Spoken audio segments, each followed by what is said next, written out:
Hello everybody, this is Money Mom. Welcome back to the channel. We know on all these wonderful budgeting channels, they talk about how important it is to have an emergency fund. I definitely agree, but it can be demoralizing when you feel like you just keep digging into it and you're not replenishing it fast enough. Maybe some of us have been there, done that.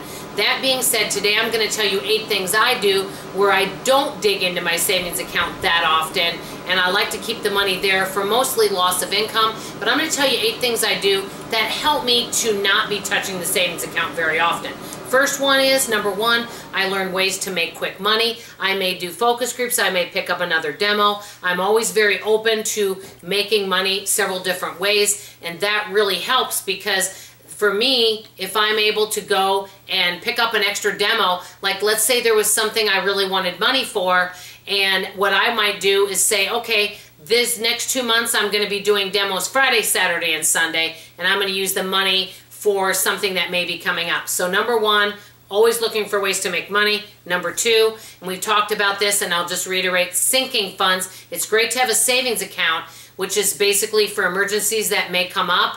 But a sinking fund is for, you know that that item's coming up. For example, your car's getting older and you know that probably within the next year you're going to probably need to replace that vehicle that you have. So what you do is each month you set aside whatever you could afford. Let's say it's $300 a month, and you put it into a special savings account for that item. And so that also helps me to not be digging into my main emergency fund.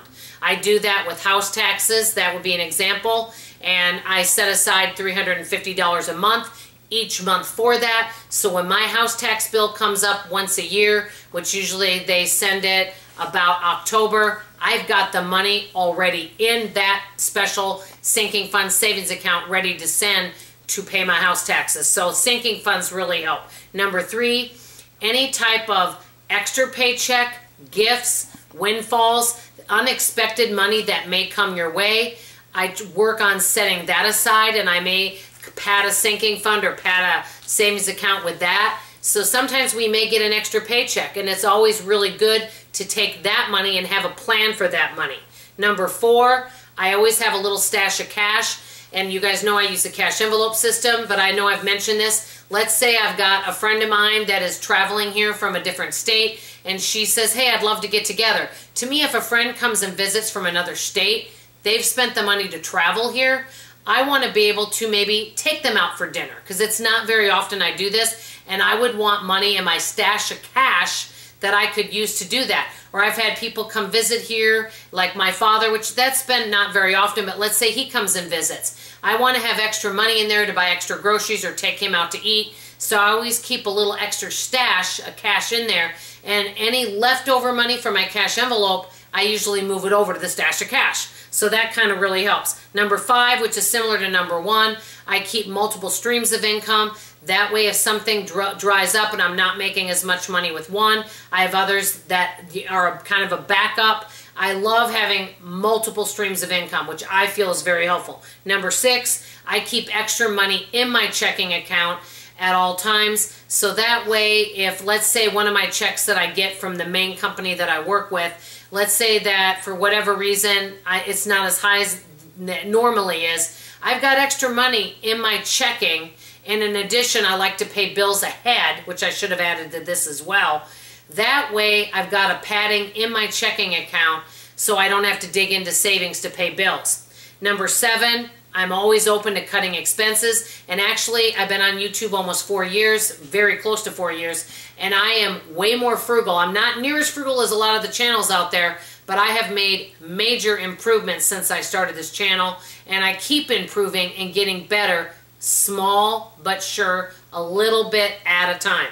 Number 8, I do take advantage sometimes, not as often as I used to, of the 6 months or 12 months no interest.